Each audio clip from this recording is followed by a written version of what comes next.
Hello everyone, welcome to the our channel. तो आज के लेक्चर में अपन बात करेंगे इलास्टिसिटी के बारे में। इलास्टिसिटी क्या होती है? तो अम, जैसे कि आपने डेली लाइफ की प्रैक्टिकल लाइफ में इसे देखा होगा कि कोई कुछ बॉडी है जिस पे अपन इवेंचुअली या एक्सीडेंटली क्या होता है कि अम, उसमें उसकी शेप और साइज में चेंज हो जाता है। जैसे अपन अम, किसी चीज़ पर बैठते हैं, ठीक है। कोई सोफ़ा रहता है अपने घर में, ठीक है। ये सोफ़ा है। तो सोफे में क्या होता है कि अपन बैठेंगे तो वो क्या होगा, कंप्रेस होगा, ठीक है। ठीक है, बैठेंगे तो कंप्रेस होगा, लेकिन कुछ देर बाद जब उठेंगे तो वापस अपनी ओरिजिनल शेप में आ जाएगा, ठीक है। अपन बैठ रहे तो वो क्या नीचे दब रहा है, ठीक है। दब रहा है, फिर वापस उठने पर वापस वैसा का वैसा हो जा रहा है, ठीक है। या फिर कुछ ऐसी प्लास्टिक की चीज़ें होगी जिनकी जैसे कोई बोतल होती है वाटर की, ठीक है। तो वो बोतल क्या होगी कि वो बोतल को अपन अ, थोड़ा सा भी फोर्स लगाने पर वो क्या उसकी शेप और साइज में चेंज हो जाएगा, ठीक है। तो वो क्या अपनी ओरिजिनल शेप में वापस नहीं आएगी, ठीक है। तो ऐसे आपने एग्जांपल बहुत सारे देखे होंगे डेली लाइफ प्रैक्टिस में, बहुत सारे ऐसे एक्सपेरिमेंट देखे होंगे जिनमें कई बॉडी ऐसी रहती है कि वो अपनी मतलब कि साइज उनकी एक बार बिगड़ जाने पे अपनी ओरिजिनल साइज में वापस नहीं आती। बट कुछ कुछ ऐसी मटेरियल रहते हैं जो साइज में चेंज होने पर वो अपनी ओरिजिनल साइज में आ जाते हैं। तो ये जो प्रॉपर्टीज होती है, ठीक है। इस चैप्टर में यही बात करने वाले हैं अपन कि कोई भी जो बॉडी रहती है या कोई भी जो मटेरियल रहता है उसको फोर्स लगाने पर उसमें जो डिफॉर्मेशन हो रहा है, ठीक है, वो किस प्रकार का हो रहा है और कितना फोर्स लगाने पर वो अपनी ओरिजिनल शेप साइज में वापस आ जा रहा है। तो ये सब बात करने वाले हैं इस टॉपिक पे अपन। तो नॉर्मली देखो, अगर अपन बात करें तो अपने पास एक कोई वायर है, ठीक है, इसी मटेरियल का। अब इस पे अपन 1 kg का एक लोड लगा देते, ठीक है। और ये वायर है लेंथ एल का। तो यहाँ पे वायर मतलब कि ये लटका हुआ नहीं है, ये ऐसा है, मतलब कि इसको पकड़ के रखा है, ठीक है। अब जैसे ही इसको छोड़ेंगे, ठीक है, इसको हाथ से पकड़ के रखा है। अब जैसे ही इसको छोड़ेंगे तो यहाँ पे क्या होगी, वायर थोड़ा सा खिंच जाएगा, ठीक है। वायर की थोड़ी सी लेंथ इंक्रीज हो जाएगी डेलर लेंथ से। तो यहाँ पे क्या हो रहा है, इलोंगेशन हो रहा है, ठीक है। इसमें वायर में क्या होगा, यहाँ पे इलोंगेशन हो गया, मतलब कि इसकी जो लेंथ है उसमें वृद्धि होगी या लेंथ इंक्रीज होगी डेलर लेंथ से। तो इसको ही बोलते हैं अपन डिफॉर्मेशन हो गया, मतलब कि इसकी लेंथ में डिफॉर्मेशन हो गया डेलर लेंथ से। ये है 1 kg का। अब यहाँ पे क्या होगा, अगर अपन 1 kg की जगह कुछ 2 या 3 kg लटका दें, ठीक है। 3 kg लटका देंगे तो यहाँ पे होगा क्या कि जो ये वायर है और नीचे आ जाएगा, ठीक है। 3 kg लटकाने पर ये तो इतना था 1 kg, ये 3 kg। तो 3 kg लटकाने पर ये वायर ज़्यादा खींचेगा, ज़्यादा डिफॉर्मेशन होगा इसमें, और इसकी लेंथ में डेल एल डेस इंक्रीज होगा, ठीक है। तो यहाँ पर तो डिफॉर्मेशन होगा बॉडी में, वो डिपेंड करता है कि उस पर जो फोर्स लग रहा है, जो मटेरियल अपने पास, वो उसका नेचर क्या है, वो कितना लग रहा है, या जो मटेरियल ले रखा अपन ने उसकी प्रॉपर्टीज क्या क्या है, ठीक है। तो अपने पास मान लो कि कोई बॉडी है, उस पर अपन एक फोर्स एफ अप्लाई कर रहे हैं, ठीक है।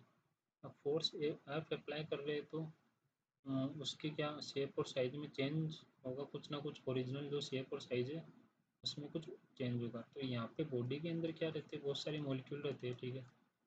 और मॉलिक्यूल्स में क्या रहता है, कोहेसिव फोर्स लगता है, ठीक है। बट जो मॉलिक्यूल जो क्या करते हैं, यहाँ पे अपन फोर्स लगा रहे तो बॉडी के जो मॉलिक्यूल वो चाहेंगे कि बॉडी उसी शेप में रहे, ठीक है। जिस शेप में वो है उसी शेप में रहे। तो वो मॉलिक्यूल्स क्या करते हैं, इस फोर्स के अगेंस्ट एक रेजिस्टेंस फोर्स प्रोड्यूस करते, जनरेट करते, ठीक है। तो बॉडी यही चाहती है कि भाई, मॉलिक्यूल्स यही चाहते हैं कि तू फोर्स मत लगा, हम ओरिजिनल शेप में रहना चाहते हैं। इसलिए वो इस फोर्स को अपोज करते हैं या रेजिस्टेंस फोर्स एक जनरेट करते हैं, ठीक है। तो उस फोर्स को अपन रिस्टोरिंग फोर्स भी बोल सकते हैं, जो इसके शेप और साइज को ओरिजिनल मतलब की पोजीशन में रखने की कोशिश कर रहे हैं, ठीक है। तो यहाँ पे जब ये फोर्स लगाएंगे तब क्या हुआ, इसकी साइज में कुछ ना कुछ चेंज होगा। मान लो कि कुछ भी चेंज हो गया, ठीक है, ये चेंज हो रहा है, ठीक है, फोर्स लगाने पे ये चेंज हो रहा है इसके अंदर। इसमें ये बॉडी में डिफॉर्मेशन हो गया,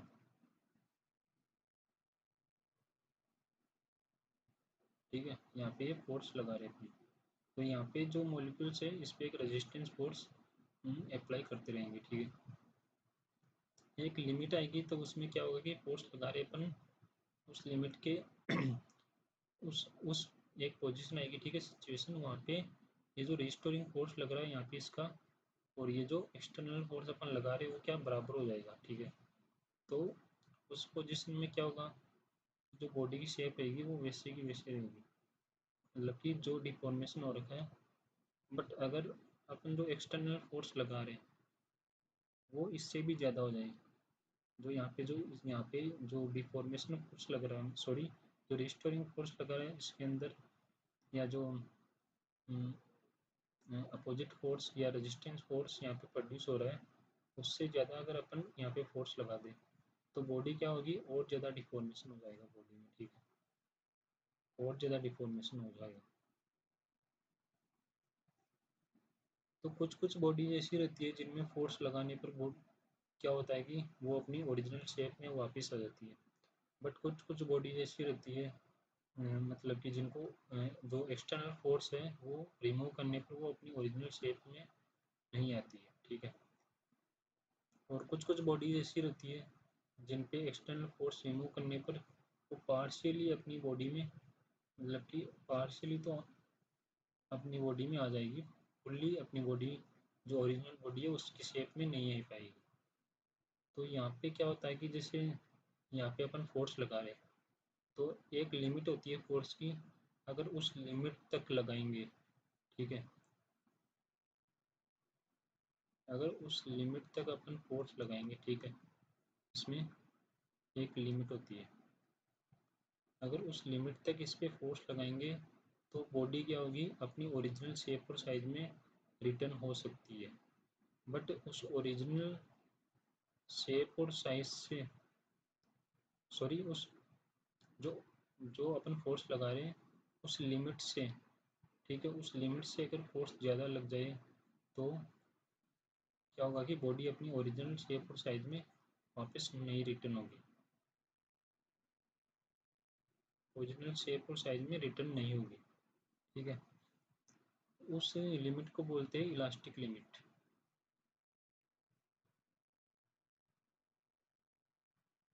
इलास्टिक लिमिट। और जो बॉडी की अपनी ओरिजिनल शेप और साइज में, ठीक है, ये बॉडी है अपने पास डिफॉर्मेशन होने के बाद, ये तो उस बॉडी की अपनी ओरिजिनल शेप और साइज में जो रिटर्न होने की जो प्रॉपर्टी है, ठीक है, उसको बोलते हैं अपन इलास्टिसिटी।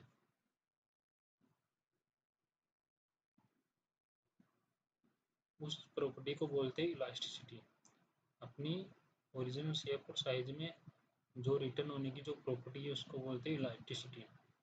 अभी यहाँ पे क्या हो रहा है कि बॉडी के अंदर एक तो डिफॉर्मेशन हो रहा है, और दूसरी चीज़ क्या हो रहा है कि इसके अंदर एक रिस्टोरिंग फोर्स जनरेट हो रहा है, ठीक है।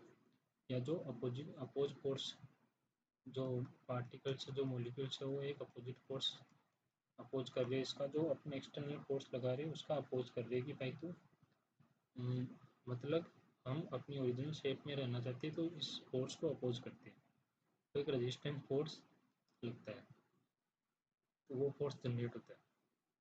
अब क्या होता है कि एक जब अपन एक्सटर्नल फोर्स जैसे जैसे इंक्रीज करेंगे यहाँ पे, तो जब ये फोर्स इस लिमिट से ज़्यादा लग जाएगा, तब क्या हुआ कि इसकी और ये जो इलास्टिक लिमिट है उससे ज़्यादा लग जाएगा, तो जो ये प्रॉपर्टी इलास्टिसिटी वो ख़त्म हो जाएगी।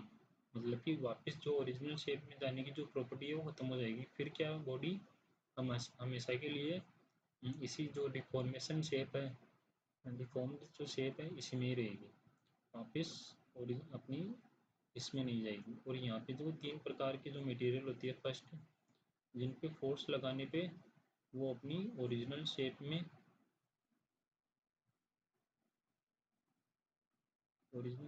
वापस जा रहा है, मतलब कि फुल्ली ओरिजिनल शेप में वापस रिटर्न हो रहे हैं, तो उस बॉडी को बोलते हैं अपन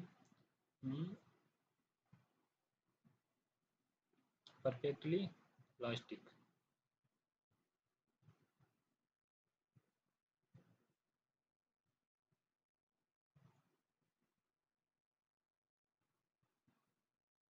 ठीक है, सेकंड क्या होता है, अगर ये तो बॉडी क्या होगी, डिफॉर्मेशन के बाद अपनी ओरिजिनल शेप और साइज में वापस आएगी। मान लो कि ये इसकी ओरिजिनल शेप और साइज है, ठीक है। अब ये एक बॉडी क्या होगी जो डिफॉर्मेशन होने के बाद में कंप्लीटली अपनी ओरिजिनल शेप और साइज में वापस नहीं जाएगी। यहाँ पे जो 2 टिक है वो ऐसे मान लो कि कंप्लीटली ओरिजिनल शेप में जा रही है, ठीक है।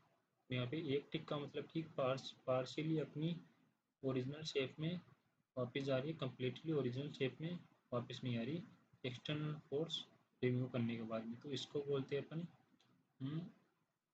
पार्शियली इलास्टिक बॉडी, या इसको परफेक्टली इलास्टिक बॉडी। और तीसरी क्या होती है कि जो बॉडी है वो एक्सटर्नल फोर्स रिमूव करने के बाद में मतलब कि वापस अपनी ओरिजिनल शेप में नहीं जा रही है, वो जो डिफॉर्म शेप है उसी में मतलब कि रहती है। ये जो ओरिजिनल शेप साइज है, सॉरी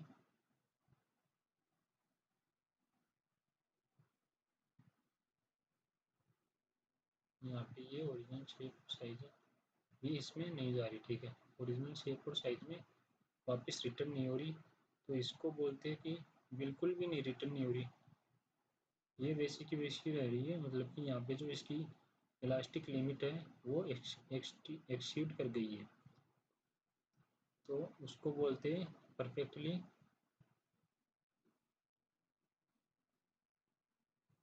इलास्टिक